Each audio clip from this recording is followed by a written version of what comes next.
ഈ മഹാപ്രപഞ്ചത്തിന്റെ സൃഷ്ടാവിന്റെ ഒരു സന്ദേശമാണെങ്കിൽ ഇത്തരത്തിലുള്ള രക്തച്ചൊരിച്ചിലുകളും അക്രമങ്ങൾക്കും അനീതിക്കും സ്ത്രീകളുടെയും കുട്ടികളുടെയും ഒക്കെ ദീനരോധനങ്ങൾക്കുമൊക്കെ സാക്ഷിയായിക്കൊണ്ട് വേണോ അത് സ്ഥാപിച്ചെടുക്കാൻ?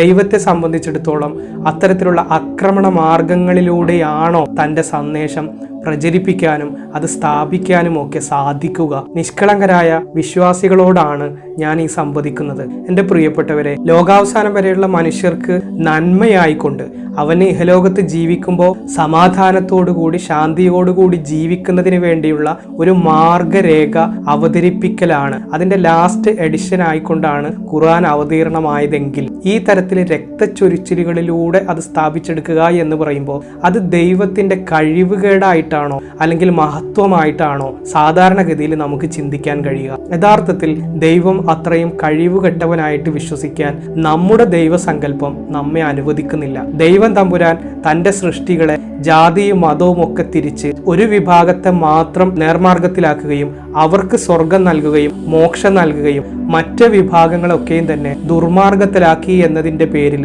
ആ ദൈവം തമ്പുരാൻ തന്നെ കത്തിയാളുന്ന നരകത്തിലിട്ട് കരിച്ചു കളയുകയും ചെയ്യുക എന്ന് പറയുന്നത് ഒരു സാമാന്യ ബോധത്തോടു കൂടിയുള്ള തിരിച്ചറിവോടുകൂടിയുള്ള ഒരു സൃഷ്ടാവിന് ചേർന്ന പ്രവർത്തനങ്ങളാണോ? അങ്ങനെ ഒരു സൃഷ്ടാവ് ചെയ്യുമെന്ന് നിങ്ങൾ കരുതുന്നുണ്ടോ? ഇതിൽ നിന്നെല്ലാം നമ്മൾ എത്തുന്ന പോയിന്റ് എന്താണ്?